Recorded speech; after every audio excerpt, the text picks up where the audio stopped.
just staying positive through the challenges. I understand a lot of people are dealing with a lot of issues right now, as we all are, and it's a crazy time. A lot of emotions, right? We want to control so many things, and there's so many things we can't control. And it's in those moments that we just have to surrender. We have to accept what is while making it the best we can make it. And I think I'm at that spot right now where I'm just trying to make it the best we can make it. And I think it's going to get a little worse, unfortunately, before it gets better. We're going to deal with some really tough things over the next week or two, but I do think it will get better after that. Yeah, excellent. So if you're just joining us today here on the broadcast, Jon Gordon is the author of 20 books, 8 bestsellers. Jon, you'll like this because I have about 8 of your books right here. So thank you so much for joining us. And I really wanted to have you on. I've been wanting to have you on for quite some time, but I thought, well, isn't this a perfect time to have you on the podcast on the show here? So maybe just start and give people a little bit of background of your passion. I'm passionate about developing positive leaders and teams. I love to inspire people, to share positive energy with people, to help people stay positive through their challenges. So work with a lot of organizations, a lot of leaders, a lot of people, a lot of teams. And my whole goal is positive leadership. We lead from the inside out. It starts with us first. And then how can we impact others on this journey? How can we then build a strong team, a connected and committed team? So I'm really passionate about that. I'm passionate about positivity, and not, Pollyanna positive, but the kind of positivity that we need right now. Right. It's not about seeing the world through rose-colored glasses. It's knowing that you have the power to overcome the thorns. So I'm really passionate about, sharing this information with people. I love writing these books that people read and helps them become a better coach, a better leader, a better team member. A lot of it's around positive psychology and ways that we can feed the positive, weed the negative, so that we can be our best. So I just love doing that kind of work and love impacting people. Yeah, excellent. And I've read several of your books, obviously, but for those people who might not know a little bit about your background, what struggle led you to where you are today, speaking and writing on positivity? Oh, many struggles. I mean, it's funny because maybe not funny, but ironic that I'm pretty naturally negative. And so coming from a Jewish Italian family, a lot of food, a lot of guilt, a lot of wine, a lot of whining. My dad was a New York City police officer, undercover narcotics. So he was fighting crime all the time. Didn't see the world as a positive place. I grew up with a very, negative kind of mindset. And so I had to learn to be more positive. And it was my wife who said to me, I love you, but I'm not going to spend my life with someone who makes me so miserable. You need to change. Yeah. And that began this journey of becoming a more positive person. So it was my wife's ultimatum that really changed me. We have a book coming out in May called Relationship Grit. And it's about sticking together, staying together through challenges and obstacles, and growing as a couple rather than growing apart, but growing together. So it was really her ultimatum that impacted me. And from that moment on, I said, I need to be a more positive person. I need to work on this. I need to become the best version of myself. I have to find my purpose and what I'm here to do, because I felt like I was in a job I didn't love. And so I said, what am I born to do? Why am I here? And writing and speaking came to me. And so after that, I knew that this is what I'm going to do. I didn't know how I was going to do it. Right. Didn't know what I was even going to write about at the time. I just knew I was going to write and speak. And, now 20 something books later, I found what I'm supposed to do. Yeah. And I think it's like the mess and the difficulty that leads us to our purpose. I think about my purpose, and it was really the struggles I had as an athlete, and how I've gotten in my own way and my own mindset. And could you imagine not having these skills right now and going through this difficult time in our society? And you're just such a beacon of light. So I want to talk to you a little bit about some questions that people have submitted for me to ask you, but one of the most relevant questions I think right now is, what strategies do you think that we can use? And I love what you're posting on Twitter right now, and all the other social media channels, but this is real for people. They're at home, they're dealing with something we've never dealt with before.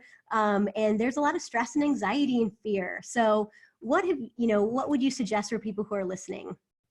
Yeah, we don't know what the future holds, and that's right. part of it. And there's so much uncertainty. And when there's uncertainty, there's fear. And then fear leads to panic, and panic leads to bad decisions. So it's really hard right now because we're all about wanting safety and security as people. And so what you have to understand is that even when it seemed like things were going great and everything was going perfect, you Yes. thought you were in control, but you really weren't even in control then. That's No, the thing. Control is really an illusion that we think we're in control. But that's that's why when right. we do little things like clean up our desk and now we're doing spring cleaning to organize and we're doing all these things, we're doing all these little things to make us feel more in control of our environment. But that's not a bad thing. Like do those things if they make you feel great. But the bigger thing and the better thing is to actually see the big picture and know that you were never really in control in the first place, even though it seemed like it.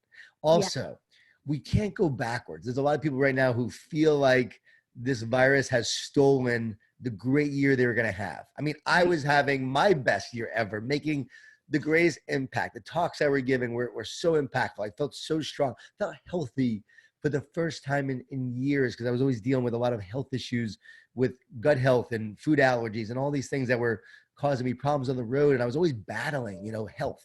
And here now, I was feeling great and giving these great talks, and we were booking things like crazy. And Right. I have a team of speakers and they were busy as can be. And we were Right. doing trainings and everything just came to a halt, like boom, like a lot of people, everything just shut down so quickly. And as I talk about, I'm getting very sad. No, I'm just kidding.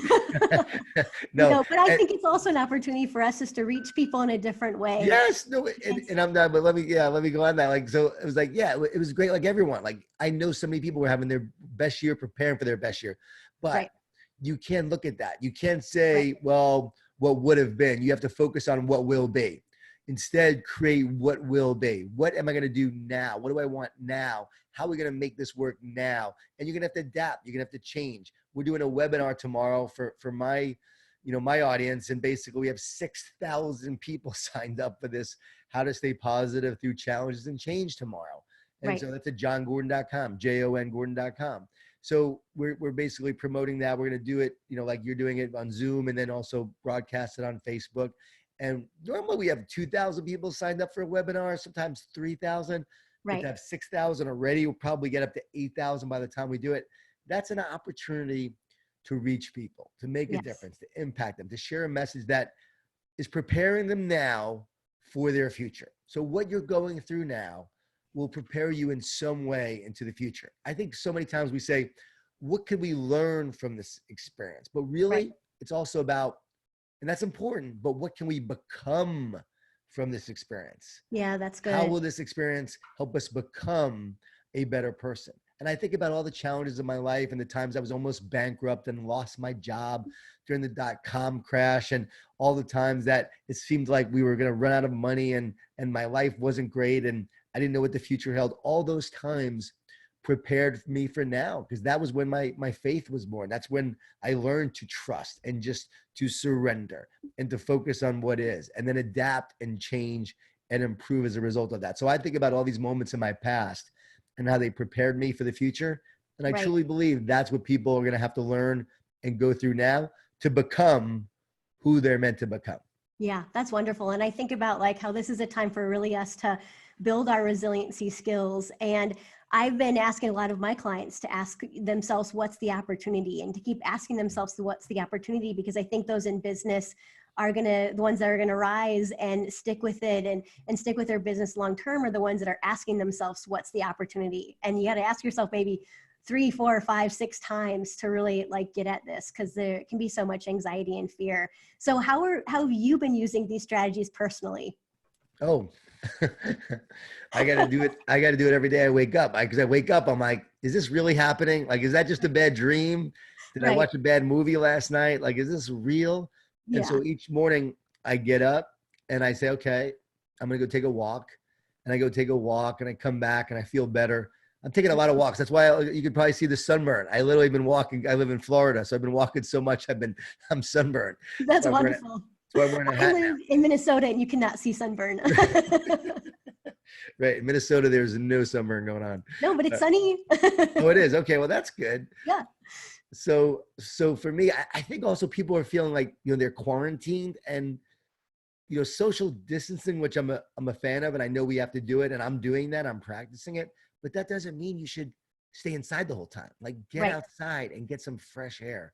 Go for a walk. You need the fresh air. Even if it's cold in Minnesota, you still need the fresh air. So get outside, get around nature, feel the fresh air, take a little walk, come back, social distance, but also do things that are really good for your health. So I'm doing that every day, taking walks, keep my sanity. And I'm thinking about the projects that I have to work on in the future. Okay, this is something I'm going to do this over the next month. I'm a writer, so I practice social distancing every time I write a book. And Right. usually I write a book every December. It takes me about 3 to 4 weeks. So for 3 to 4 weeks, I pretty much get up, I write, I go take a walk, I come back, I write some more, I take it easy, I go run some errands, come back, think about what I'm going to write, edit the stuff, get ready to bed, go to bed, do it the same thing again. So I do that literally for a whole month anyway. So again, for me, it's a little easier, and I understand it's a bigger challenge for others, but that's how I'm approaching it. What can I create now? Right. How can I help people doing this free, webinar tomorrow? How can I make an impact doing that?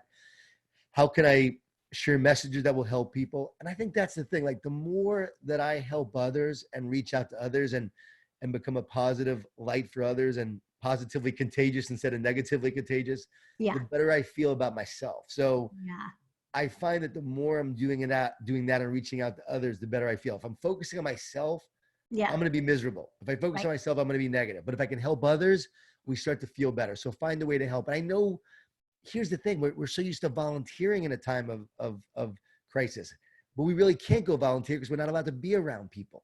That's the hardest part. So find other ways to love, to serve, and to care. Make a call, Skype with someone, Zoom with someone. Just really reach out to people who are struggling. Be there for the people in your life. Start doing things with your family. Use this as a time to connect with your family. And my wife and I have been spending a lot of time together. And we were saying, like, it's a good thing our book Relationship Grit comes out in May, because couples are gonna really need it in May. They are, because they're going to be spending a lot of time together. Yeah, that's good. And I think I read about how, you wrote Energy Bus in like 3.5 weeks. I had a book that I got back at too. And so, just thinking about a new project and starting one is a really great idea. So a couple of questions people had submitted for me to ask you is, your book, The Power of Positive Leadership and the Power of a Positive Team. What strategies do you think that teams can use right now, or give us a sense of what you think the best teams do in these difficult times? Well, what they can do right now is, again, you may not be able to connect physically, but just because you're practicing socially distancing, you don't need to be distance emotionally, right? So it's about being emotionally connected. So how can we connect emotionally? So I would get the team together. I would actually do a Zoom with the team, and everyone has their own little window, so you can actually see each person on the team. Coach could be on there, coaching staff, all the student athletes together. And I would do a team building exercise while you're practicing while you're practicing team building and exercises together. Come up with some questions, get to know each other a lot better. Who's your hero? Tell us about a highlight in your life. Tell us about a hardship that you faced that made you who you are today. You can do all these kind of team building exercises. And I have a whole list of them in The Power of a Positive Team. So if you haven't read that, people could find those exercises, or just Google it, Jon Gordon, top team building exercises, and you'll see them there. And you can start practicing some of these team building exercises, but do it virtually. And I would do that and use this time to do that, because again, what a great time to really slow down and connect. I just had Kurt Warner on my podcast. I just interviewed him. There's no way I would have had Kurt Warner on my podcast if it was regular time, because he's so busy, but things slowed down for him as well. And he was able to find some time to get on it. So it's about making time now for the things maybe we wouldn't make time for, and connecting as a team is essential.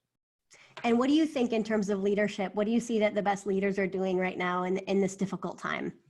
Yeah, well, during times of uncertainty, leaders need to lead with faith, and they need to communicate with transparency, with authenticity. They need to confront the facts, talk about the facts, embrace the facts, address the facts, talk about the real situation of what's going on. Don't sugarcoat it. Don't be Pollyanna. Talk about the issues, but then talk about, this is what we're going to do going forward. This is our plan of action. It may change based on circumstances, and then we'll have to communicate some more. But this is where we are now. This is where we're going. And you have to make sure you're communicating, not just collectively, but also individually. Right. So I'm trying to personally reach out to 1 or 2 people from my team each day to just connect with them and talk to them and just develop that bond. So I think that's essential as a leader right now, is to communicate to your team, communicate one-on-one. Not every day, you can't get to everyone every day, but make sure you reach one person a day. And then make sure you're leading with faith instead of fear, because there's a lot of fear right now. Yeah. So your team is filled with fear. You need to lead with faith. They need your optimism more than ever. So share it. And leadership is a transfer of belief. So make sure you're transferring your positive beliefs to them. Yeah, I love that. Leadership is a transfer of beliefs. Choose faith, not fear. And do you see them, what are some specific suggestions you might give us in terms of how do you lead with faith, not fear? Is it the language you use? Like, what are your thoughts on that? It's through the communication. It's right. First and foremost through your own belief. So you got to feed yourself first. You got to be the coffee bean, right? Right. We're in a big pot of boiling hot water right now. And when you put that carrot into hot water, it gets soft. A lot of people right now are getting weakened by the environment. You put that egg into hot water, it gets hardened by its environment. A lot of people right now are getting bitter. They're angry. They're frustrated. Can't do that as a leader either. You put that coffee bean into boiling hot water, it transforms the water into coffee. We don't even call it water anymore. We give it a new name. And so you need to be that coffee bean where you're transforming every environment you're in into coffee. So that's your job as a leader now, right now, is don't allow these circumstances to affect you. Instead, you have to feed yourself so you have it. You need to share that with your team so you can help them and transform them. Because if you're negative, if you're pessimistic, you're not going to help anyone. And that's what I find. I have to be someone who could lead my team in that positive way. And it's also okay to be honest. Hey, I'm really struggling right now. Like the other day on Monday, I was dealing with a lot of range of emotions, and Monday was a tough day for me. I think I feel everyone's angst and challenges. I'm an empath, so I just feel all the energy and the tension that people feel in the world. I just somehow feel it every Monday, it seems. Sunday night and Monday are rough for me, and they usually are. So this Monday was a little rough, and here's what I know: this too shall pass, and even this feeling will pass. And even in those moments of feeling that angst, there's a belief that the best is yet to come, and there's a trust that somehow, some way, it will work out. And I think it's important to have that optimism and that faith during these times, and then make sure you're communicating as a leader, sharing it with others, and leading from the inside out, like the coffee bean. Yeah, wonderful. So another question that I had submitted for you is just kind of give us a little insight on how you've built, what you've built in terms of, one person asked me to ask you, how do you find time to write? They love the content you put out there on social media. So tell us, what is your mindset when you're serving in that way? And what's your perspective on why that's important? So my mindset is, what am I supposed to write now? It's really being open to what I'm supposed to write. And then I write every December for about 3 to 4 weeks. I usually know the book I'm going to write, always know it at that time, what book I'm going to write, what the message is, the basic structure. I don't really write it down. I just have the basic structure in my head. And then I begin the process of starting to write the book from the beginning. And slowly the book just starts to unfold. So that's my process. I get up every day. I write in the morning.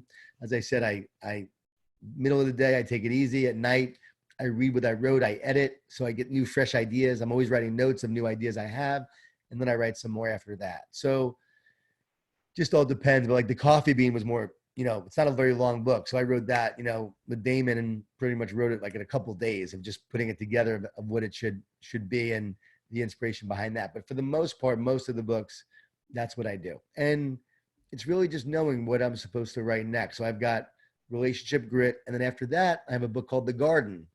And The Garden is about overcoming fear, stress, and anxiety. And it's ways to do that. And it's a spiritual fable. So it's not going to be like my other books. It's going to be a little different than my other books. And I even say it's a spiritual fable to let people know. So, but it really does share moments like this of what's going on. I know you're learning a lot right now. I'm seeing it play out. I share the 5 Ds in this book, and there's doubt, which there's a lot of doubt right now. And then there's distortion, where you distort truth with lies. So we see a lot of lies and fear and uncertainty. And then we see a lot of discouragement happening, and there's a lot of distractions going on, which is the 4th and then the 5th is division, and we're being isolated and divided, and we're seeing these D's play out, and they affect an individual, they affect a team, they affect a marriage. So it's really the answer to the 5 D's. This book is to overcome the fear and the doubt and the anxiety as a result of these 5 D's, so that we can win the battle and conquer it and create the life that we were meant and born to live. So I'm excited about this coming out. I wish it was coming out right now, because it would be something that I know would benefit a lot of people, even as my publisher. Can I just send the Word document to everyone? And they're like, no, you can't do that. But it's something I wanted to do. And so the other piece of that is, how do you approach what you do on social media? Just the way that you get out there with some really positive content. What's your perspective and your mindset on that?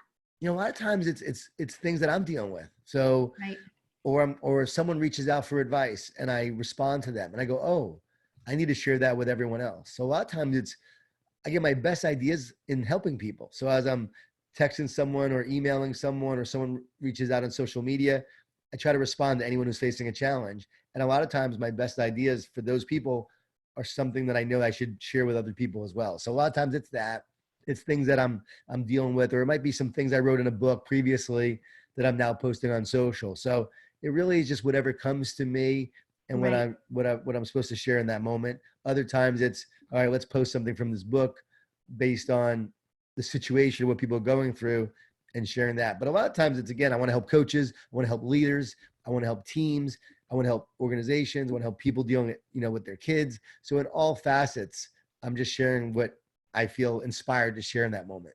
Yeah, wonderful. So Jon, I am so grateful for the time that you spent today with us, and you gave us such important nuggets that are going to help us, deal with this difficult time that everybody around the globe is experiencing. So what final advice would you give to people who are listening right now? I would say, it's everything I'm going to talk about. What you believe will ultimately determine what you create. And I feel really horrible for all the people going through this right now. And from a health standpoint, there are a lot of elderly people with compromised immune systems that are dealing with this. And I really feel for those people. So I believe we're all doing this for them, because most of us are going to get it. We will get this virus. You're going to get this virus most likely in the next year or two. We'll all get it. So I think I had it, actually. I think I already got it. And so I really think it's, bad headache the other day. I'm pretty much all the symptoms I seem to have. And one of the reasons why I'm staying away from people as well. I don't want to give this to anyone. Right. So the fact that I think I got it, the fact that, I feel like I responded well, came out feeling fine. You hear a lot of people on the news that are, a lot of people are going to get it and respond well and come back and recover. We know that most people do recover. It's the percentage of people that get it that don't. So we're really thinking about them. And so we need to pray for them. We need to do these things for them. And we need to try to, keep ourselves as healthy as possible. And I guess I would leave people with that. This is something that attacks your immune system in many ways. And, and your immune system is your defense. You need a strong immune system to win the battle against this virus. So everything we're talking about from a positivity standpoint does boost your immune system. Positivity and optimism and belief and faith, all these things research shows does boost your immune system. So fear and pessimism and stress weakens your immune system. So now more than ever, we want to make sure that we win the mental battle so that we can win the physical battle. Win the mental battle so we can win the physical battle. See, that just came out, and I'm actually going to go tweet that right now. Okay, so, that's going to be great. We're going to win the mental battle Yeah, exactly. Thanks, Sindra, for making that happen. And so we got to win the mental battle to win the physical battle. And I think that's really something that people need to understand. Yeah. And I think about it like, I already knew that you can't take a day off of training your mind, but now I really know, that it's something that we have to make sure this is really helping us, not hurting us, and reduce every day anxiety every day, and choose faith over fear. I like that you said that. Choose optimism over pessimism. Choose this belief over doubt. So Jon, I'm so grateful that you are on the show today. Thank you so much for being here. And I appreciate your time and your energy and all the amazing work that you do out there, inspiring people all around the globe. Sindra, I want to say thank you for the work that you do. I know you work with a lot of athletes, a lot of coaches. I know that you do a lot of work in the field of psychology and coaching and making an impact. So keep up the great work that you do. You know, we're all in this together, and I think that we need a lot of voices that are all helping Right. all the people that are hearing the negative voices and Right. listening to those negative voices. And again, we got to confront the reality, but we also have to maintain optimism for our health and for our future, because you know, this isn't just a health crisis. This is going to become an economic crisis. And if people lose their jobs and people don't, if a lot of businesses go under, we're going to really have a global recession and depression that is also going to wreak havoc on people. So it really hits us at all levels. So we just got to make sure that we are taking care of ourselves first, inside out. Take care of yourself emotionally, physically, mentally, spiritually, so that you can be stronger for everyone else. And if we do that, we'll get through this. And on the other side of this, we'll be stronger as well. Awesome. Thank you so much, Jon. Thank you so much.